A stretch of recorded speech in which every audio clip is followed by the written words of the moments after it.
Follow the money. That's what I always say. You always follow the money. Yeah. This is Follow the Money with Mitch Moss and Paulie Howard on VSiN. Hour number 2 of Follow the Money here on VSiN. Matt Brown and Mike Somich in for Mitch and Paul. If you tuned in to hear those guys, do not worry. Back in tomorrow, they head up to Omaha, doing shows live from up there. If you are in the area and want to stop by Rocco's, by all means, stop by, see what's going on up there. I just saw them seeing stuff coming through on the Twitter. I think there's some swag that we're handing out up there, Mike. I think people can get some of that. And, of course, depending on how the evening goes, maybe you find those guys at the bar and maybe you can hang out with them a little while and have some Jello shots or something. Yeah, who doesn't want a VSiN t-shirt, right? We got some VSiN t-shirts out there. You got to go check those out over at Rocco's. And there is a board that was just tweeted out with all of the hosts from VSiN on the shot board as well. We'll see if we actually can get a Jello shot count from the hosts. Who would you make the favorite from a Jello shot perspective of the hosts that are out there? Wait. They're going to be charting how many Jello shots they have? I'm guessing they're not actually going to do it, but they put up a graphic on Twitter with the Jello shot challenge with Stormy, Paulie, Jensen, Mitch, Mike, Derek, JVT in the field. Who would you take in that? So Stormy, Paulie, Jensen, Mitch, Mike, Derek, JVT. Could the field then be crew? Because if that's the case, I will take the field. Then the crew wins easy. Yeah, I'm going to take the field for sure. I'm taking the field if it includes crew. I feel like it's Jensen or JVT from the hosts. If I'm setting a favorite in there. Give me Derek. Oh, that's a good call. Give me Derek. Because he doesn't have to be on air, too. Yeah, Derek can just hang and party for as long as he wants to. This is the thing of being... It almost feels like it's not fair. Being incredibly wealthy allows you opportunities that other people don't have, and that is one of which is just sitting there and drinking Jello shots all night long if you want to. I mean, I have no idea if he wants to. He might have other obligations, but I can tell you what, if he wants to, he can. So I'm going to take Derek. Any favorite Jello shot flavor? No. I mean, dude, when was the last time we had a Jello shot? I don't want to admit this. It's like 18 months ago. Oh, you had one recently? Semi-recently. Okay. Were you at like Halloween a tropical... 2 years ago. Oh, I was going to say, were you at a tropical location or something? They were just walking around with the trays? No. We've got a little, like a big circle in our neighborhood, and one of the parents had a wheelbarrow full of Jello shots, just handing them out to parents during Halloween. Okay. I'm okay with that, actually. They were good. Yeah, I'm okay with that. I don't mind it. You know what? They were tasty. You played along. You played along. That's all that really matters. Okay, so we do have the NBA Finals tonight. We have gone over some thoughts here on this one already, but to update you on where we sit, it is sitting 5.5 at most places out there. Now, I can tell you it's 5 out here behind me, and that's the last one. So the FanDuel did move to 5.5, Mike. So the last 5 in the national markets is gone. So if you're in a Circa market, you can get a 5. If not, it's 5.5. Yeah, I played the Thunder at 5 here. I played them last night. I would still play them at 5.5. You can get a -108 over at DraftKings if you're looking for a little bit better priced 5.5 out there. I watched the first game back again. I think this Thunder team is just simply better. The offensive structure we're seeing from the Pacers throughout the first 2 games and the struggle they're having being able to put the ball in the basket, I don't think just evaporates because they go home. I would expect you're going to get a little bit better role player contribution here when you go back home, but I don't think it's going to be that drastic. And you've got such depth from Oklahoma City as well on the offensive end that I just don't see the knobs the Pacers are going to be able to turn to drastically change how game 1 should have been, the outcome game 1 should have had, and the outcome game 2 did have. So I played Thunder -5. If I was betting it now, I'm looking at the alt markets. You can get Thunder -9.5. Last time I checked, that was at a +165 number. Don't mind that as well. Slightly toward the under too, Matt. I felt like it was a very lucky over in game 2. We've seen very few transition points in this series, even off turnovers. We're not seeing them become quick baskets on the other side. This is your first and second transition defensive teams in the NBA. If we're limiting transition points, even with the pace that you expect from the game, without those easy buckets, it's tough to get to 230. Yeah, it is for me. I look at this and I think I'm just jaded from watching the regular season so much, where OKC just looked at almost at all times like a well-oiled machine, and just at any given night goes out and could wax every single team in the NFL. And so I mean, in the NBA, and I sit here and I look and I see a 5-point spread and I'm going, I have to, I know, I'm like sitting there going, I have to bet this, right? And so I'm trying to, don't you? I'm trying to talk myself out of it. I'm trying to make myself understand that this is here's it's the thing. playoffs and things change and yada yada yada. But boy, I just really want to pull the trigger. Well, if you don't want to lay the 5.5, I mean, you can take OKC minus a game and a half, minus 150 in the series, which I think is also a phenomenal bet. They're going to win game 5 at home, so we'll make it 2-1 there. Then can they win 2 out of 3 in Indianapolis? I think so. I think they could win 2 out of 2 here, and this game thing's over in 5. That's plus 200 right now. So if you don't want to lay the 5 with OKC, I don't mind playing OKC minus a game and a half, minus 150 to win the series as well, Matt, because I just don't see the way the Pacers win 2 more games in this series. If you are a VSiN newsletter subscriber, you already saw this. And if not, what are you doing? It's absolutely free. Just go to VSiN.com and put your email address in, and then every single day it's waiting for you when you wake up.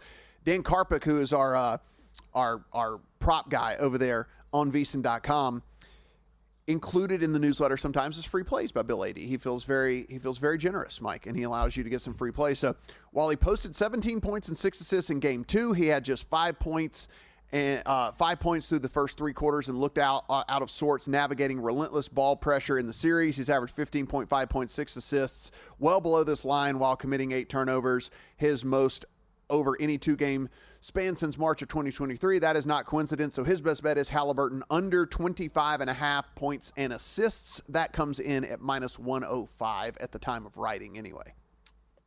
That's going to be an interesting one. We saw Halliburton really struggle against Oklahoma City during the regular season as well. 2 of his least efficient games all season came against this OKC defense. I expect Halliburton to hunt points tonight, though, Matt. I mean, he got a lot of flack in the media about not being as aggressive on the offensive side, and he's one of those guys that just always makes the right play, which means he's passing the ball a lot, considering how Oklahoma City is defending him. But wouldn't you expect Halliburton kind of hunts points tonight just because of what we've seen early on in these first Game 1 and Game 2 and how the pressure is kind of on his back to put this offense on his shoulders and be able to go out there and fill that basket up to give them a chance to stay in this game? Yeah, I mean, the short answer is yes, but how efficient and how effective is that going to be is the deal. I mean, Oklahoma City is just so incredibly good. I know we want to talk about the scoring prowess of SGA, which it's amazing, and we're sitting here like we talked about earlier, 33.5 is a scoring problem. The defense of this Oklahoma City team is something that I know defense isn't sexy to talk about, but the defense is such an incredible step up that he might be firing and he might have an aggressive mindset, but how effective is that going to be? Well, I mean, you look at it this way. Lou Dort guards him the majority of the game. Your break is Alex Caruso coming in off the bench to guard you. That's not a break. That's incredibly difficult with those 2 guys. And we saw Indianapolis really successful with either a guard pick and rolls in the last couple rounds or 2 big pick and rolls in the last couple rounds.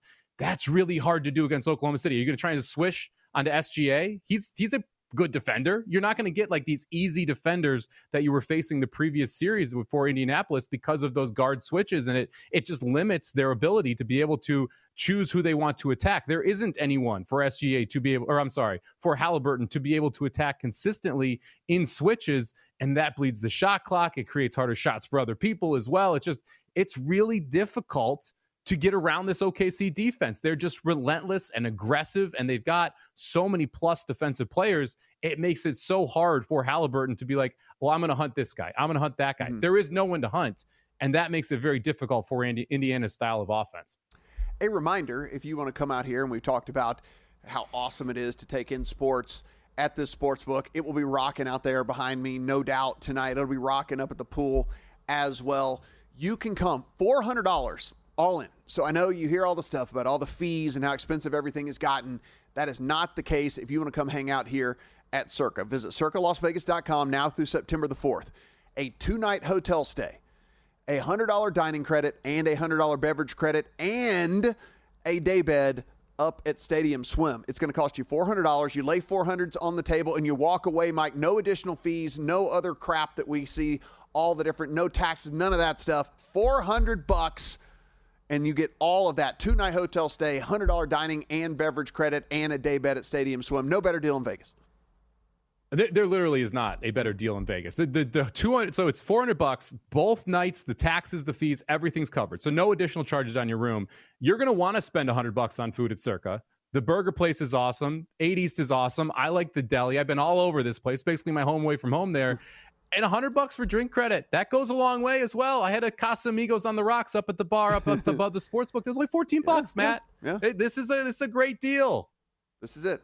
And again, and then you get the day bed. So, that just throw that in. And the day bed. Yeah, throw that in as well. Tigers and the Orioles, as we shift to Major League Baseball real quick. Casey Mize and Zach Eflin want to get to this one because you do have a play in this one looking over on the Tiger side of things. Yeah, we've talked a lot about this Tigers team, and I want to be able to take them when it's plus money. Right now, you can get Tigers in the first 5 at plus 110. Casey Mize has been very good so far this season. I think that continues against an Orioles lineup that has been better the last couple weeks, but still hasn't been good the last couple weeks. I think the Tigers able to take care of business here, and I like the advantageous setup on the mound. I'm willing to fade Zach Eflin, whose underlying numbers not nearly as good as what he currently has as an overlying stat line. Mize been in line with what he's been able to do. So I'll take the Tigers here plus 110 first 5 against the Orioles, Matt. Yeah, I mean, you look at Eflin, low K rate. Now, he does have a low walk rate, so he's not putting anybody on, so you're not getting any of this stuff for free, but he's also just doesn't miss a ton of bats. I think the Tigers getting Parker Meadows back into the lineup and getting him atop that line. Now, he hasn't really broken out quite yet. He had a really good rehab in AAA on his way up, and so I think that he's going to get it going. I think that's a nice little spark. Got a little bit of speed for them, too, at the top of the lineup now. Then you follow that kind of Gleyber Torres, Kerry Carpenter, Riley Green, Spencer Torkelson. I think there's a lot to like about this Tigers team. I know you look at this and it's easy to just take what you've seen so far and just, this Tigers team get enamored. But I kind of like what they got going on there overall. Yeah, plus money with a guy like Mize on the mound, it's worth it. It's tough when you got Skubal on the hill and you're laying these big minuses. But when you're getting plus money with this Tigers team and the right pitcher, I don't mind them. Our very own Jonathan Davis joins us next. Let's talk some NHL Finals.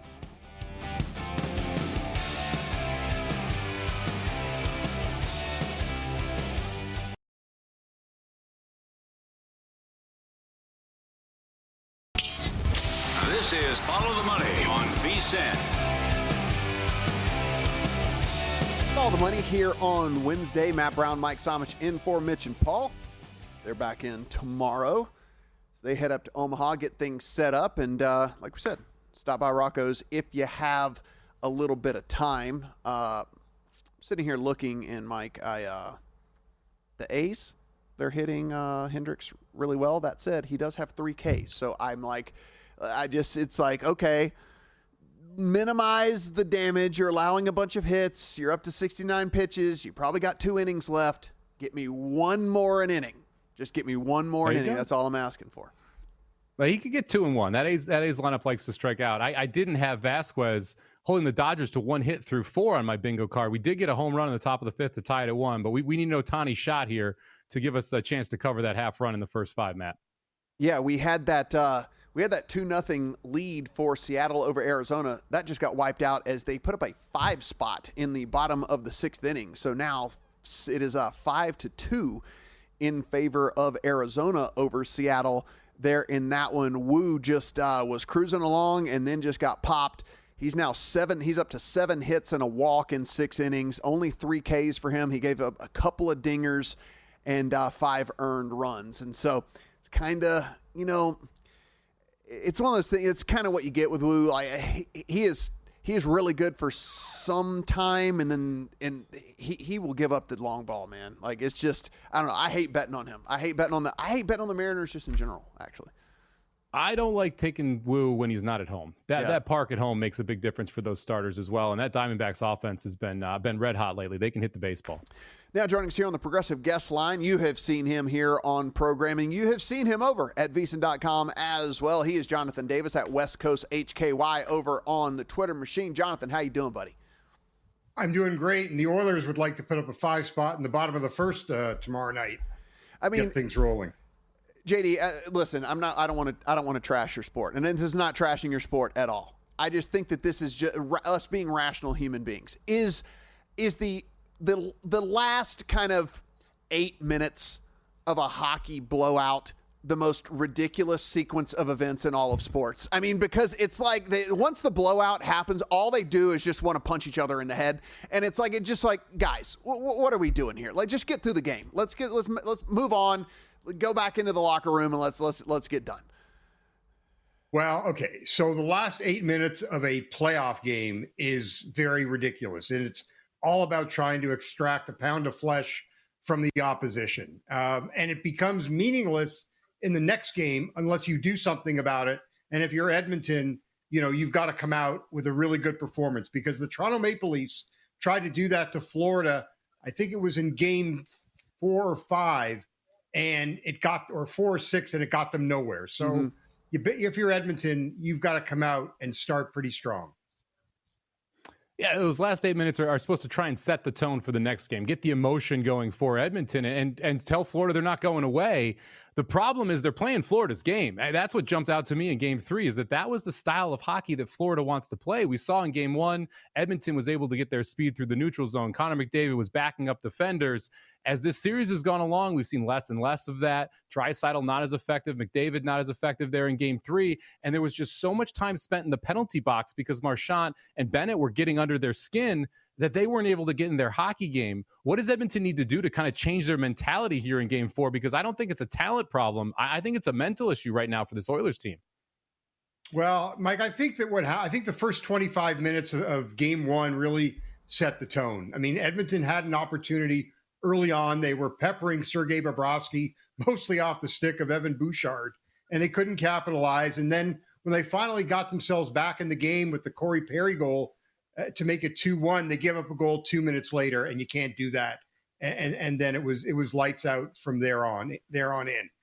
I don't think Edmonton did that, played that same style against Dallas. I felt I really thought that they tried to extract a pound of flesh from the Stars in the previous round, so they're comfortable with it. Florida does it better. Edmonton's got to find a way to get McDavid on track. Now, what I will tell you, Connor McDavid in games following where he's been held off the score sheet in the playoffs, his last 12 games, 6 goals, 21 points, 7 multi-point games. So we got to bet that is what you're saying. McDavid points over. That's basically where we got to get with all this. So as we sit right now, JD, it is -155 Panthers at home, +130 for the Oilers on the road as dogs. 6.5 is our total. That is shaded towards the under at -125 over at DraftKings anyway. What bets do we have on the game itself before we head into the props? Sure. So the way I've been approaching the playoffs, been doing this for probably about a month and a half right now. I play both teams on the puck line. 12 of the last 14 games, we've seen the winning team win by 2 goals or more. It got, we had a bit of a bump the first 2 games of this series, but it got back on track. So you're getting big plus money on the Oilers at +285. You're getting the Panthers at about +164. So I'll take a small profit. That's the way I like to play it. I'd be nervous. Look, I could never play an under in this series. I mean, it's 8 of the last 9 have gone over. The last game had the potential to go under, but play it at your peril. And here's the other thing. Stuart Skinner, game 4, 6-0 in game 4s. And his last 6 game 4s, he's got 2 shutouts, 5 games, 2 goals or less, 4 games, 1 goal or less. 5 of those 6 games have gone under. So I wouldn't bet the under, but the only thing I could bet is an over, but I'm staying off the total. Someone we're both going to be rooting for in game 4 is Sam Bennett. I know you have him at 39-1 to win the Conn Smythe. I've got him at 30-1. If everyone watched Ready, Set, Bet over the weekends, hopefully they have him at 30-1 as well. He's now your +140 favorite. Is he able to keep this rolling and just keep scoring every single game?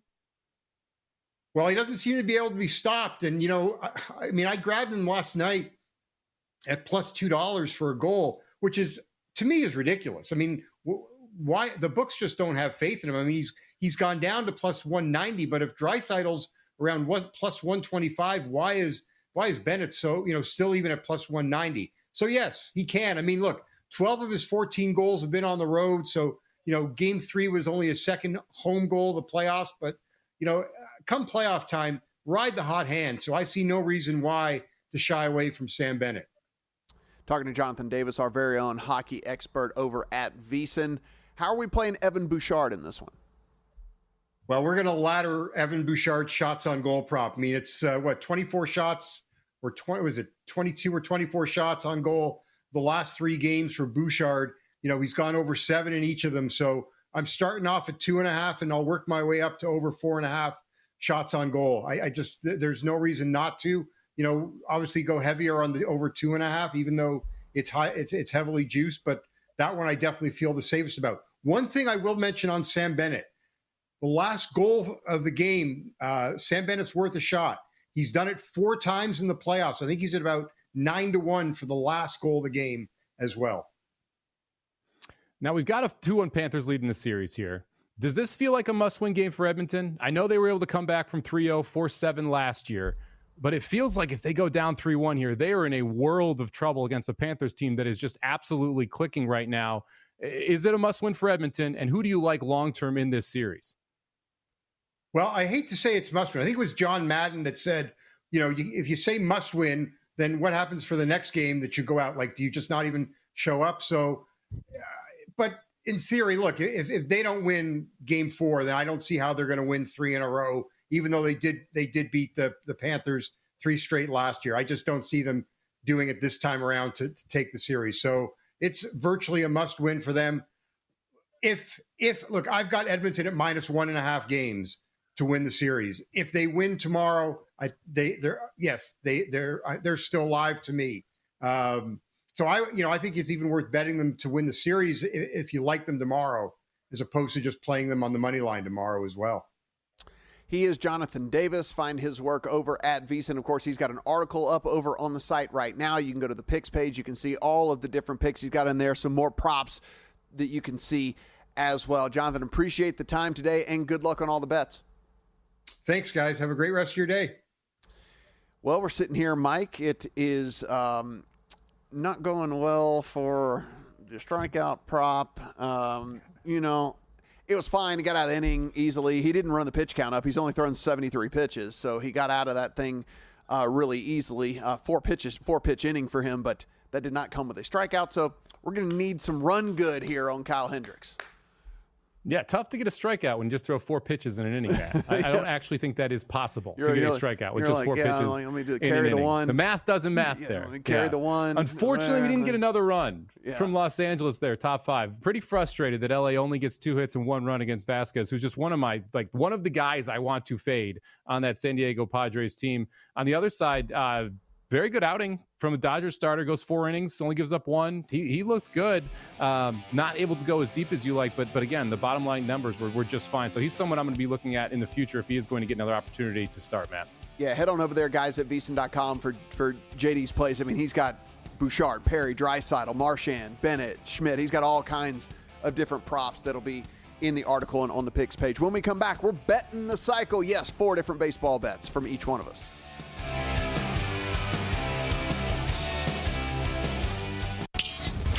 This is Follow the Money on VSiN. Follow the Money here on a Wednesday. Matt Brown and Mike Somich in for Mitch and Paul. They'll be back tomorrow live to you from Omaha, Nebraska, up there for the College World Series. Mike, getting a little nugget here. We won't talk a ton of football today, but you get Greg Roman, who, if you were unaware out there, the offensive coordinator for the Chargers, talking on Amarian Hampton. And he says he's the total package. His vision, I'm really pleased with what I'm seeing right now. You don't see a lot of guys find the hole like he's doing right now, which is very exciting. Season rushing yards set at 800.5. You can find 775.5 out there in the market as well on Amarian Hampton. You and I think the Chargers are going to be better this year. There should be additional opportunity. I do understand that could be a muddy backfield, but maybe not. I mean, maybe they just like Hampton and what he brings to the table, and maybe he gets 80% of the carries. And if he gets 80% of the carries, then it's probably a bet to make. Yeah, I mean, it's a muddy backfield, but how much do we trust Najee Harris? Let's be honest, right? Is he a bell cow back? Maybe I think Najee gets a lot of the short yardage carries, the red zone carries, but you got to think Hampton's involved in a lot of this offense. He's not someone he's a bet on for me. He will be drafted on a lot of my fantasy teams. He's a best ball target for me because I do think his workload expands toward the end of the season. A la Bucky Irving from last year, right? I think that's what we could see from Hampton. And if that is Bucky Irving, he's flying over, right? Bucky Irving obviously went way over that total last year. So yeah, I guess I don't mind the rushing prop over as well, because I do think he takes over that backfield, or at least he's the 1A to Harris's 1B by the middle of the season. Yeah, because, you start to look at all of the other brand name running backs and their props out there. You're seeing James Cook at 950, Kyron Williams at 1,000, 1,200 on Jonathan Taylor, 1,375 on Derrick Henry, 1,025 on Bucky Irving, 1,050 on Ashton Genty. It really is kind of the smallest number. Saquon's all the way up at 1,450. Of course, we're not putting them in the same breath, but Chuba Hubbard at 950, Breece Hall at 925, McCaffrey at 950. The list goes on and on. If we honestly believe he's going to get the vast majority of the carries, because there are some of those guys that I mentioned that also have kind of a backup guy there, then this number is definitely too short. It's low. Yeah. Yeah. It just all kind of goes into agree. what our belief system is as to how much he's going to be the guy. And you got a good offensive line. You got a head coach that would like to run the football, a coordinator that would like to run the football. You've got Herbert as quarterback, which kind of forces defense to respect the pass as well, which should be a positive thing for Hampton. So it all lines up for him. He's just got to do it. But I agree with you. Look, if you're playing it, I'm not playing the under. I'll tell you that much. All right, so we do this on our weekend program. Thought we'd bring it over here and share it with you guys. Betting the cycle, which single, double, triple, and home run. Now, we're not betting on guys to actually do those things. It's just the single is the easiest of the bets, double, and then it progresses all the way up to home run is how we kind of go about all of this. Now, limited, so we have so many day games and games that are going on right now, limited slate to pick from, so we're going to make sure that these bets are still bets that you can get into your account. So I'm going to head all the way to the evening game here, Mike, and that is the last first pitch of the day. The Giants are on the road at the Rockies, and I will play the Giants on the run line at -130 for my single here. Not only the Rockies absolutely terrible, but as we talk about those dimensions up there at Coors Field, it's not necessarily the home runs for me. It's the extra base hits and all the things that come along with that. As far as getting run goodness, and they're on the road, so the Giants, we get 9 at-bats no matter what from them. So give me the Giants on the run line. This game will show up for me a little bit later, Matt. So I'll just leave my comments for the future on that one, but I don't mind Giants 1.5. I don't think the price is bad there at -130 either. I'll start out with my single here. Give me Paul Goldschmidt to record an RBI tonight, +110, taking on the Kansas City Royals. And we've talked a lot about Chris Bubik on our show. Really like him as a pitcher, but Goldschmidt's gotten to him in 7 at-bats. He's got 3 hits and a double, so smaller sample size. But I at least know that Goldschmidt will be confident in the box. I like where he's going to be hitting in this lineup as well. Should be in that 4-hole. So give me Goldschmidt +110 to record an RBI. And then producer Corey behind the glass going to kick it off with his single here. Robbie Ray over 7.5 strikeouts +105 against that Rockies team as well. So I think we're all going to be picking on the Rockies here, Matt. Yes. For me, my double Mets team total over 5.5. You're getting some plus money on that at +110. The Mets are going and taking on Jake Irvin today, and Jake Irvin sitting with the 4.02 surface ERA, but the advanced and expecteds have this thing at 4.56 from an xFIP, 4.68 from a Sierra, and 5.17 from an xERA. The other thing about this, Mike, is while he has historically over his career run a little bit on the right side of variance from a balls in batted play perspective, because he does give up a lot of fly balls, it's especially low this year at 258. And then his strikeout rate is down 5% from last year. I think this is going to at some point come crashing back down on him. So give me the Mets team total over 5.5, and we will revisit some Mets props here on my next one as well. Yeah, I'm going to take a team total as well here. I'm going to take an adjusted Astros team total over 5.5, taking on the White Sox today. Got Sean Burke on the mound, and if you look at all of his expected stats, expected ERA, expected slugging percentage, expected batting average against, and expected WOBA, all of them significantly lower than what they should be. The ERA really jumps out. It's currently got a 4.03 ERA. The expected ERA all the way up at 5.31. I think the Astros get to Sean Burke today, so give me the Astros team total adjusted over 5.5. That's sitting at +155 out there. For Corey's double, he's going to Wong Hoo Lee for 3+ total bases here. So he's going right back to the Giants lineup here, trying to pick on those Rockies a little bit more. And again, I'll have more from this one shortly, Matt. So heading back to that Mets lineup for my triple, give me Francisco Lindor 2+ hits, and then Jeff McNeil at 1+ hit. You parlay those together in a same game parlay, +232 there on that one. Just gave you the handicap here again on Jake Irvin. The other thing we didn't mention, just really quick, the swinging strikes also down 2.5% this year from last, all the way down at 7.1%, Mike. So again, low K rate, low swinging strike rate, And if you look, the BABIP is sitting at 258. League average is 300. Now, he has run on the lower side throughout the course of his career, so his average is probably more like 280, but he's still way, way, way below where he is at as well. His home run to fly ball rate is typically around 13.5%, 14% for his career. It's all the way down at 10.8%. I guess what I'm getting at is there some negative regression, at least in the cards, for Jake Irvin somewhere along the way. Why not tonight against this Mets team that, by the way, is smashing the ball as well? Only second over the last 2 weeks to Toronto in weighted on base. Yeah, I like the Lindor one specifically. I played him over 2.5 hits, runs plus RBIs tonight. That'll come up in the in our pocket bets as well. Last segment of the show, if you want to get everything that we bet across the U.S. Open as well as baseball. My triple. Let's just lay 4.5 with the Giants tonight against the Rockies. Right. That's right. -4.5. So massive adjusted run line here. Look, Freeland's been awful at home. Robbie Ray's been very good for this Giants team. I think they're going to hit the baseball. You get +220. I was surprised it actually wasn't more, but I'll still take the 4.5 or -4.5 +220 here for the Giants for my triple. This is an awful Rockies team. I want to bet against them. Let's just take the easiest route by taking a adjusted team line there.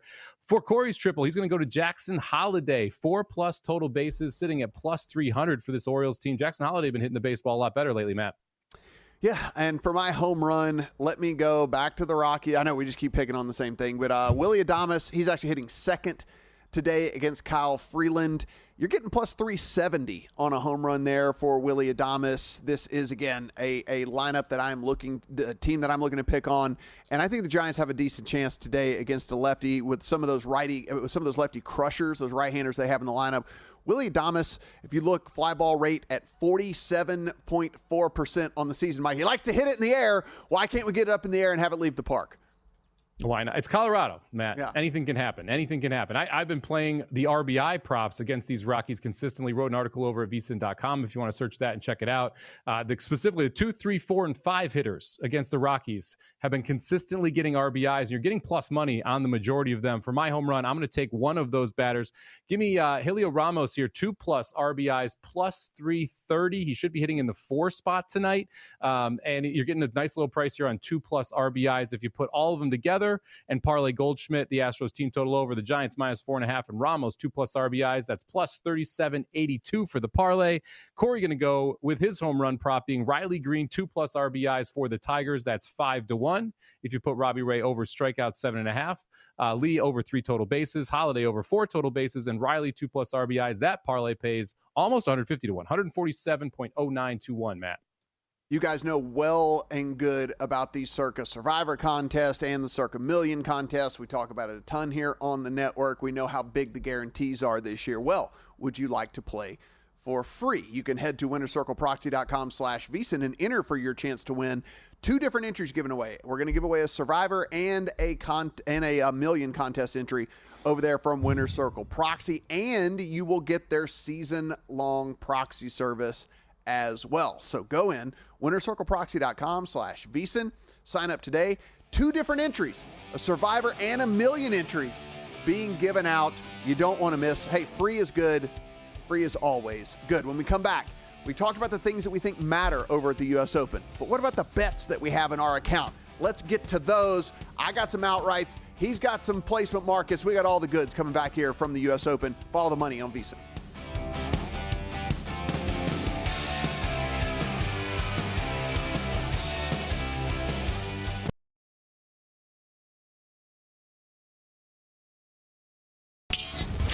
This is Follow the Money on VSiN. Follow the money here on VSiN, the Sports Betting Network. Matt Brown and Mike Somich in for Mitch and Paul. We continue our talk here of the U.S. Open. A little bit earlier, kind of talked about the course itself, how we think it's going to play, some stats that we think are going to matter. Actually, differing opinions here on how we think that this course is going to play, or actually what will be the key to how this course is going to play. And so let's go ahead and see. You ran a model, I run models, we get all this stuff spit out, but you still have to make bets. You have to interpret the model and go in and figure out what that means to you. Now, every single version of the models that I ran, I can let you know. Scotty Scheffler was 1, and he was 1 by a mile. So, it's not even close when it comes to all of this. So, when I'm talking about the different models and the stuff that I ran a 36, ran a 24, I ran a super short term like a 16, which give you a snapshot of either last 4 or 5 tournaments if someone got cut somewhere along the way to try to get a feel for how everyone is coming into with form and then also just long-term stuff. So that's kind of how I approached it. Didn't matter what I did, Mike, as you can imagine. Scotty Scheffler was, again, number one with the bullet. Quite literally, one of the modeling services I use gives a score. And so Scotty is number one in the 36-round model by the next closest. His score is 96.37, and then the next closest guy is 83.53. Like, that just lets you know the difference between 1 and 2 in the model for Scotty Scheffler and everybody else. Yeah, as someone who's never built a golf model before, it was nice when Scotty was number one with a bullet in mind because it meant I didn't do anything wrong, at least at the top. Because if he wasn't number one, I immediately would have known I messed up. Look, the win share, the implied odds here around 28% at that plus 275 number. I think that's kind of fair. Like, if he was plus 350, I'd be a little more interested. But yeah, plus 275, a pass for me. I actually thought it was really hard to bet anyone in the outright market, Matt, which is generally against what I do in golf. I'd rather take a shot with someone at 40, 50, 60 to 1. But my model has like the top 4 literally sucking up over 60% of the win share. And the only person in the top 4 I'd consider betting to win is Rahm at 12 to 1. But I thought fair odds were a little bit closer to 14, 15 to 1. We saw him 18 to 1 to win the PGA. So at 12 to 1, I'd rather kind of let this play out and see if I can get a better price in week or take advantage of some of the head-to-heads and other markets that I can take Rahm in to see if I can make money that way. Yeah, he was the first one to make my card. Plus 1275 is what I got Rahm at. It was a tough decision for me, Mike, because it was either just kind of fade the top all the way or go with someone that I think on his best day can go toe-to-toe with Scotty and Bryson in this thing and actually win it. And ultimately I decided to go with that because if you look like I didn't factor in driving distance a ton. I did total driving, which is driving distance mixed with driving accuracy, but like Rahm is right there from that standpoint. He's also accurate. His short game is very, very good. He is playing much better this year than he did last year. I think he cares more. He heard all the rumblings of people saying that him taking the money with LIV, he can't play golf anymore and all of that. And we've seen the results. And obviously you look at the LIV results that you get of him. He's finished his top 10 every single event, and so the consistency, again, the A+ play, if we can get it, can go toe to toe with Bryson and Scotty. And so just given the price discrepancy there, he was the first one to make my card. Yeah, I don't disagree with you. I thought that, again, Rahm was the only one I'd bet out of the top 4 right now at the current odds. I passed on it again because I thought I could get a better price. I did find a Rahm round 1 3-ball against Dustin Johnson and Spieth. You can get Rahm minus 120 in that threesome. I thought that price was very good. I modeled that out at closer to minus 170, minus 180. So Rahm over DJ and Spieth for the first round at minus 120 there. And I also took some Rahm top 20 in the first round at plus 120, as well as put him in a little fun parlay with him in top 5, with Neiman top 10 and Griffin top 20. That's 39 to 1 as well. So I wanted to get exposure to Rahm, but I didn't want to play him to win because, again, I think Scotty wins this tournament so much. And the without market, you're staring at 8 to 1, which is not as much as I'd want, especially when you get like DeChambeau at 5 to 1 without the Scotty market. So to me, it was better to try and attack some of these ulterior bets versus just taking Rahm outright. Yeah, I know most of the people listening to this understand how golf betting works, but just the really quick aside here of if every single one of these guys was I bet $1 and I just get $1 back, then Scotty gets all my money every single time, right? I mean, like, it's just he gets all my money every single time. He does everything well. He has no weaknesses in his game whatsoever at all, and so dollar for dollar, then whatever. But it's not the case, right? And so we're trying to find someone that can in a peak performance. Let's talk about a 95th percentile performance or whatever.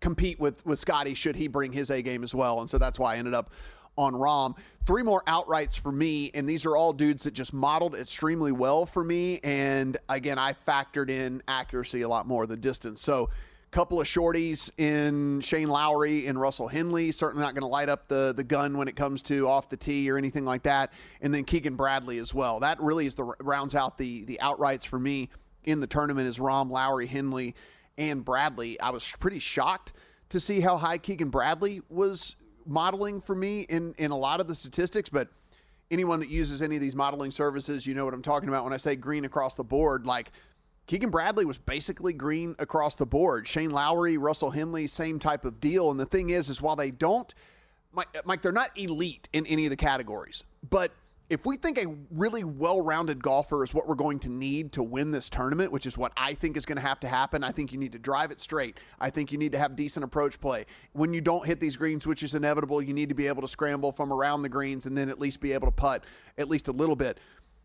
Lowry, Henley, Bradley, basically inside the top 30 in this field, 156 golfers, in just about every single category. So while they're not elite in any of them, they are good at everything, and maybe the sum of the parts here gets us to where we have a ticket we can at least sweat or monetize come Sunday. So Rahm, Lowry, Henley, Bradley for me in the outright market.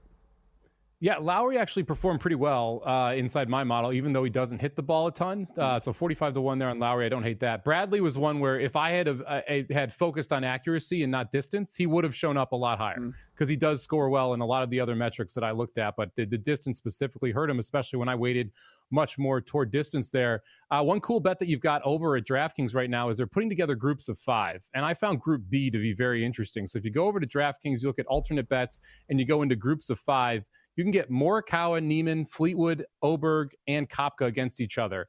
Oberg did very poorly on my model, considering how good he has been in some of these majors. A lot of those have mainly been Masters, though, not when you get into the PGA, not when you get into the U.S. Open. Koepka, I think, doesn't have much of a chance. Same with Morikawa. So for me, it was Niemann and Fleetwood that were the two closest. And getting Niemann at plus 280, I thought was a nice value inside that group of 5. How did those 5 rank out to you? Would you have been interested in Niemann there? Yeah, I mean, look. Ludwig, no good. His approach game has been trash. Brooks Koepka hasn't played well in a year now, so he's nowhere near anything. So it would come down to Morikawa, Niemann, and Fleetwood. Fleetwood's just a loser, so I don't play him anymore. He can't win. I mean, literally, win equity is 0. I know he didn't have to win the tournament. He's always to beat these other guys, but I think that Niemann and Morikawa might be in the mix when it all comes down to it. They modeled very, very well for me as well. And so I would need Fleetwood to at least have some sort of win equity if that's the case in all this.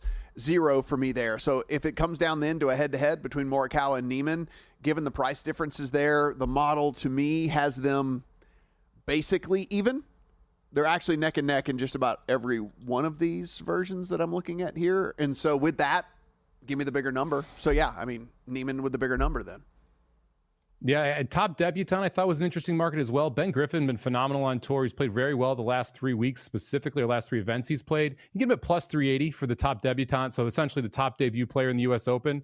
I think there was 53 of these when I counted, and 48 of them missed the cut in my model. So getting plus 380 on who I clearly had as the best one, I thought pretty good value there on Ben Griffin. And then I made a make the cut parlay, which I really liked here, Matt. Rahm, Niemann, Straka, and English plus 270 to all make the cut.